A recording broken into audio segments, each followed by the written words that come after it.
नमस्कार दोस्तों, ocean network में आपका स्वागत है। मैं हूं ओमकार चौधरी। एक ज़रा फुटेज देख लेते हैं। ये विज़ुअल देखिए, आपकी समझ में आएगा कि इस देश में हो क्या रहा है।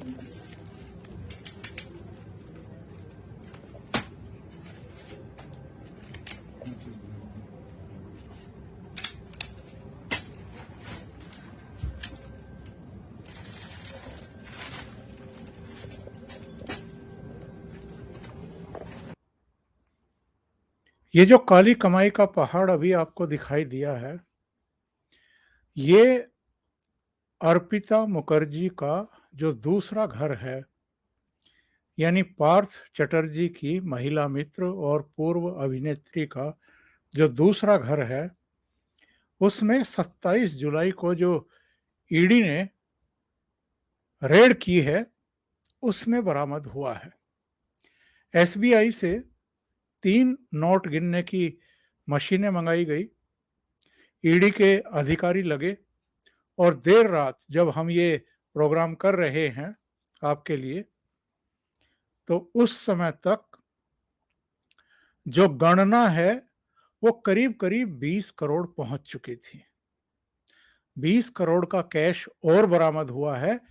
21 करोड़ का कैश अर्पिता मुखर्जी के पहले घर से मिला था 23 जुलाई को। 23 जुलाई, 27 जुलाई, 4 दिन के बाद चौथे दिन जब ईडी ने इनके दूसरे घर पर छापा मारा, तो वहां से भी 20 करोड़ की गणना हो चुकी थी। यानी दोनों दिनों को मिलाकर के 41 करोड़ रुपए का कैश अब तक बरामद हो चुका है और करीब 3 किलो सोना मिला है। कुछ ज्वेलरी है, कुछ दूसरी चीजें भी बरामद हुई हैं। 2 डायरी ऑलरेडी बरामद हो चुकी थी पहले घर से ही। उन डायरियों में बहुत लोगों का कच्चा चिट्ठा है, उसमें फ़ोन नंबर भी हैं, उसमें उनके एड्रेस भी हैं, किसको कितनी रकम कब-कब गई है, जानकारी है। आई कितनी है, कहाँ से आई है, इसकी जानकारी अर्पिता मुखर्जी को भी नहीं है। ये अर्पिता का ईडी के अधिकारियों को कहना है। अर्पिता ने ये भी साफ-साफ शब्दों में कहा कि पार्थ चटर्जी हर 10 दिन में उनके घर आते थे, इनके लोग आते थे। जिस घर में ये सारा पैसा, सारा कैश डंप किया हुआ था, उस कमरे में ये लोग जाते थे और किसी को वहां जाने की इजाजत नहीं थी। जो भी नया पैसा आता था उसको वहीं ये पैकेट में बना करके डालते थे। उन्हें जानकारी नहीं थी कि ये जब आते थे तो और कितना कैश लेकर के आते थे। इसका मतलब ये है कि अब तक 41 करोड़ का कैश तो 2 घरों से ही बरामद हो चुका है। अभी गणना जारी थी जिस समय हम ये बात कर रहे हैं। और जो बेलघरिया टाउन स्थित जो इसके 2 फ्लैट हैं, उनको सील किया गया है और कई तरह की दूसरी जानकारियां भी आ रही हैं। इनकी जैसे-जैसे पुष्टि होगी, ये मीडिया के ज़रिए आपको मिल ही जानी है, ये तो बिल्कुल तय है। और जो जानकारी अभी मेरे पास है, उनके हिसाब से ममता बनर्जी ने कल कैबिनेट की बैठक बुलाई है। उसमें चर्चा तो इस बात की है कि पार्थ चटर्जी का इस्तीफा लिया जाएगा या बर्खास्त किया जाएगा, क्योंकि लोगों का कहना ये है कि जब चिट फंड घोटाला हुआ था, तब भी ममता बनर्जी ने जो इनके मंत्री थे मदन मित्रा, जिनका नाम आया था, उनकी जो गिरफ्तारी हुई थी, उसके बाद उनका विभाग उनसे लेकर के यानी इस्तीफा लेकर के अपने पास रख लिया था। ममता बनर्जी टीटागढ़ में थी। मीडिया से बात करते हुए उन्होंने इस पर नाराजगी जाहिर की कि मीडिया में जो एक कंगारू अदालत है, वो लगाई जा रही है और जो मीडिया ट्रायल हो रहा है, इससे वो नाराज हैं, इससे वो खुश नहीं हैं, नाखुश हैं। अभी एक सुप्रीम कोर्ट के न्यायाधीश ने भी कुछ इसी तरह की टिप्पणी मीडिया के बारे में की थी। जो अर्पिता है वो सहयोग कर रही है ईडी का, जो पार्थ चटर्जी हैं वो ईडी के सीधे मुंह जवाब नहीं दे रहे हैं। जब इनको मेडिकल के लिए ले जाया गया था और मेडिकल करा करके ये लौट रहे थे, मीडिया ने इनसे पूछा आप इस्तीफा देंगे? तो इन्होंने चिल्ला करके कहा कि मैं इस्तीफा क्यों दूं?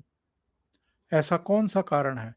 आप समझ सकते हैं कि आजकल की राजनीति और आजकल के जो मंत्री वगैरह हैं, जो पदाधिकारी हैं, वो किस हद तक बेशर्म हो चुके हैं, अनैतिक हो चुके हैं।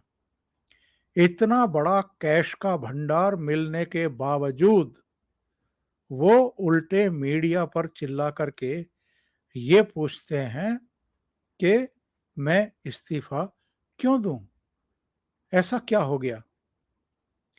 जो मोटी सूचनाएं हैं अर्पिता मुखर्जी को, जो ईडी का सीजीओ ऑफिस है, उसके वुमन लॉकअप में रखा गया कल रात। मंगलवार सुबह 10 बजे से फिर दोनों से पूछताछ हुई, दोनों को अलग-अलग कमरों में रखा गया था। पार्थ चटर्जी से प्रॉपर्टी के बारे में, टीचर्स के अपॉइंटमेंट लेटर्स के बारे में, उनके घर से जो एडमिट कार्ड बरामद हुए हैं, उनकी फोटोकॉपी के बारे में, अर्पिता ने एक्चुअल में ईडी के अधिकारियों के सामने ये स्वीकार किया कि उनके घर को पार्थ चटर्जी मिनी बैंक की तरह इस्तेमाल कर रहे थे। और जो जानकारी मिल रही है, शिक्षक भर्ती घोटाले में कई टीएमसी पार्षदों, कुछ व्यापारियों को भी समन भेजे गए हैं पूछताछ के लिए। और ईडी की एक टीम स्कूल शिक्षा विभाग के हेडक्वार्टर भी पहुंची, जहां कई अधिकारियों से उसने सवाल जवाब किए हैं। भारतीय जनता पार्टी के जो महानेता हैं दिलीप घोष, उन्होंने अपने इन आरोपों को फिर दोहराया है कि इस पूरे भर्ती घोटाले में केवल अर्पिता मुखर्जी नहीं, एक और महिला मोनालिसा दास, जो इनकी करीबी हैं पार्थ चटर्जी की और जिनके पास करीब 10 फ्लैट हैं, वो भी इन्वॉल्व है। सुनने में ये आ रहा है कि मोनालिसा ने इससे खंडन किया है कि मैं इसमें इन्वॉल्व हूं, लेकिन ईडी जल्दी ही मोनालिसा को भी पूछताछ के लिए बुलाने जा रही है, ऐसी सूचनाएं मिल रही हैं। एक और विधायक माणिक भट्टाचार्य से भी ईडी ने पूछताछ की है। और जो 2 डायरी मिली थी जिनके बारे में सुनने में आ रहा है ब्लैक डायरी है, तो उनके बारे में भी पूछताछ हुई है अर्पिता मुखर्जी के साथ। ममता बनर्जी उल्टे भारतीय जनता पार्टी पर बरस रही हैं और वो कह रही हैं कि आप तय मान लीजिए 2024 में भारतीय जनता पार्टी की केंद्र की सत्ता में वापसी नहीं होने जा रही है। ये जो आज नई दिल्ली में सोनिया गांधी से तीसरे दौर की बातचीत हुई, पूछताछ हुई। उसके बाद उनको जाने दिया गया। कोई फ्रेश उनको समन जारी नहीं किया गया है। इसका मतलब ये माना जा रहा है कि ईडी ने जो पूछताछ करनी थी वो कर ली है, निपटा ली है। 12 घंटे की पूछताछ इनसे 3 अलग-अलग दिन की गई है और काफ़ी सवाल इनसे पूछे गए हैं। ये भी पूछा गया है कि ये जो एजेएल यंग इंडिया जो 90 करोड़ का उसको लोन देना, फिर 50 लाख रुपए में उसकी 2000 करोड़ रुपए की संपत्ति को कब्जाने की कोशिश करना, इस सब के लिए 10 जनपथ में उनके निवास स्थान पर कितनी मीटिंगें हुई थी? सोनिया ने क्या जवाब दिया है, ये तो जानकारी नहीं मिली है।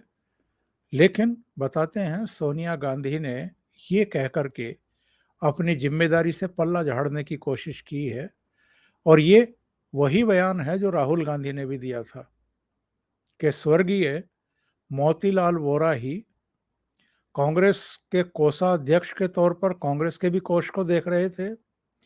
एजेएल में वही चेयरमैन थे तो उसका काम भी वही देख रहे थे।